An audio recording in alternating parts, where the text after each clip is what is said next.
Hello, friends. Welcome to Akul Mac Live. We all know that the Aryans or Aryans, as Europeans call them, invaded this part of the world and they decimated the local population of India. And they brought their culture, they brought their value systems, and we are all descendants of Aryan. Is it true? I think that is what we want to discuss today. So, as the theory is called Aryan invasion theory, and how much truth behind it, we will actually analyze it based on the historic facts.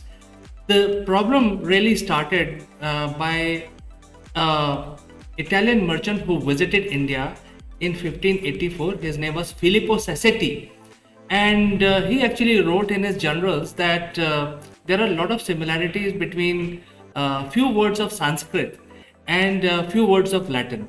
And he said that there are few similarities, etc. And he wrote in his journals, and that actually triggered certain thought process that how during the ancient time these two civilizations were in connection. Because we believed that they were separated, but essentially the language evolved. That means there could be some connection. So he left that an idea as an idea, and then he moved on until the time when the Max Muller came into the picture. And then Max Muller and Muir, who are the European scholars, they gave a theory of Aryan invasion. They in fact said that the Aryans or Aryans, they invaded this part of the land, and they colonized the entire area between Indus River and the on the west, and on the east, Brahmaputra. So the river basin, which is very, very fertile, they removed the local population from here and moved them into forest area, and they established their cities, towns. They brought their religion, they brought their way of life, and they also brought their value system.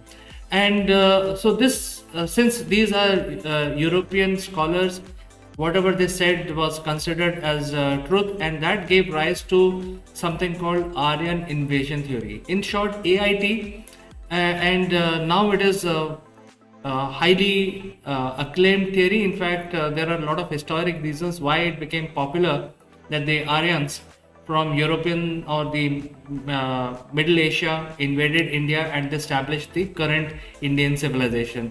So I want to basically discuss further on this. What was the reason behind propagating this theory?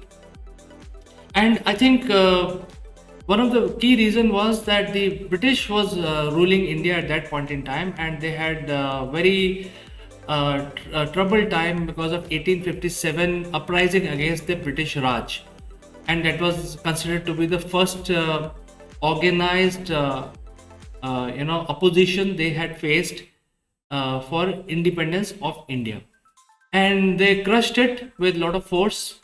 And they knew that the India can get united, all people in India, and if they are united, then there will be a problem for the British Raj, and they wanted to get rid of this situation, and they wanted to create a divide in the society. And AIT, which is Aryan invasion theory, was the perfect tool they used to divide the societies of India. And they actually created a scenario where they said that the Aryans actually came to India, and in fact they took it beyond what Max Muller said or Muir said, that the Aryans came to India, and the current urban population, the people who reside in cities, are the descendants of Aryans, whereas people who live in the forest, which are mostly tribal, they are the actual natives of India.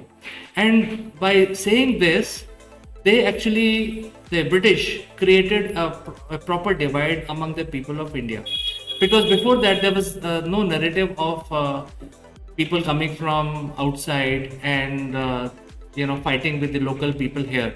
And by doing so, they not only divided the country on the basis of ideology, they also said that we are also European and we are sort of an Aryan, and therefore we are also here.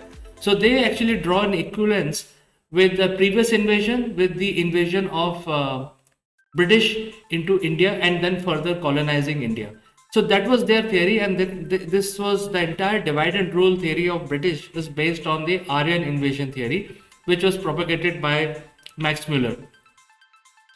Then Max Muller realized that all this theory that people are talking about, and especially British is propagating big time in India, is based on no analysis.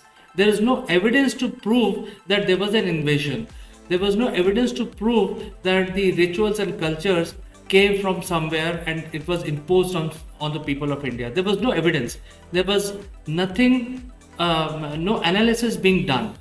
So no study being done, and therefore Max Muller, being a scholar, he corrected himself in 1872 when he actually gave a speech in a university called Strassburg University in Germany, where he said that the Aryan invasion theory is incorrect, and there is no evidence of Aryan as a race being visible today. There is nothing like that.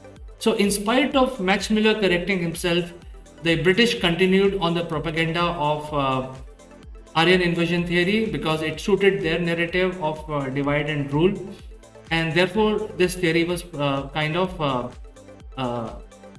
popularized by them. And in 1920, they also discovered the Harappan ruins, the Harappan civilization, and then they actually found they created an evidence that, look, here is an evidence.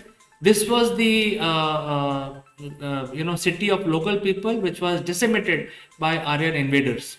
So they actually, without finding further proof of what really happened and what really, on the basis of archaeological evidence, they never did any study and they never proved any invasion because of which the Harappan civilization met their downfall. But they continued on their political narrative of saying that the Aryans invaded, and because of that, people were living in the forest, and those are the tribals, and that is why the divide is there among the Indian population. So they were successfully created this narrative and also created this divide. And further political movement happened in India.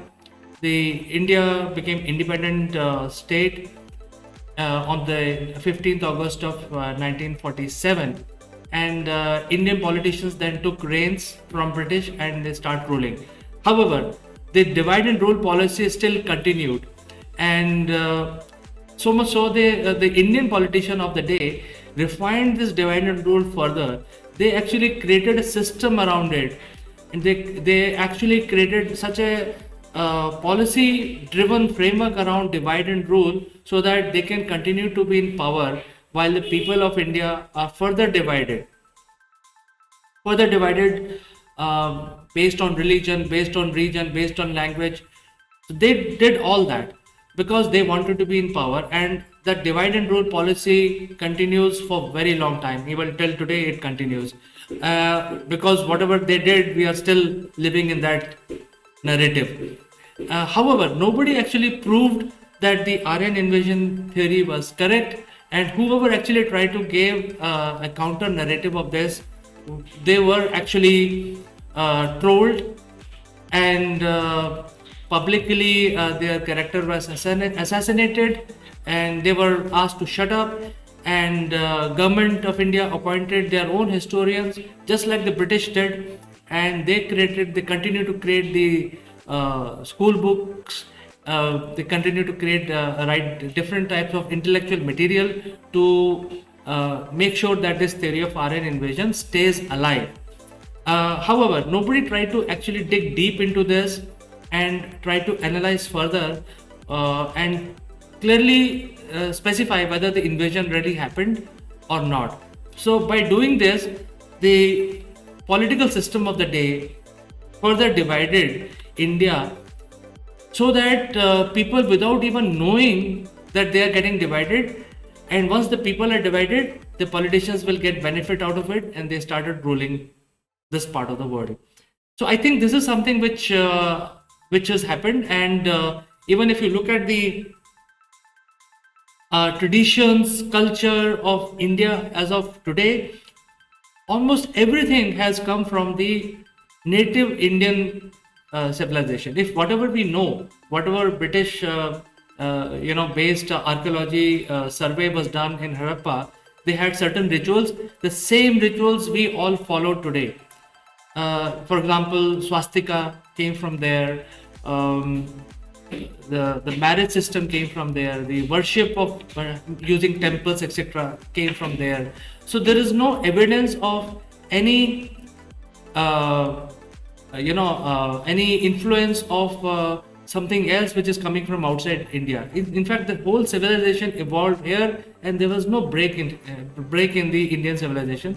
That is why we call that the Indian civilization is the oldest surviving continuous civilization for 10,000 years. So there is no concept of any invasion coming from outside.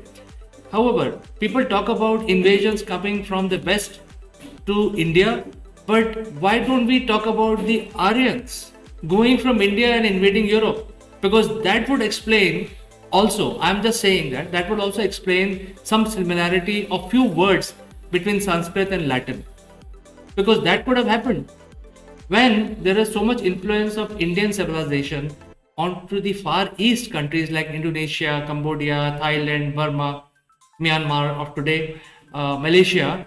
Why not Indian civilization left their mark on the western side?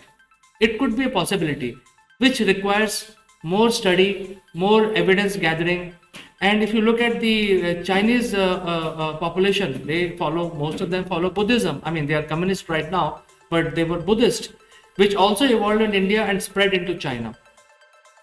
So why we don't talk about the ideology spreading from India to rest of the world? Why we only give evidence? We believe that the Aryans invaded India and not the other way. So this is a question that I asked. If you have an answer, do indulge with me. Do send in your comments, and I will meet you in the next one.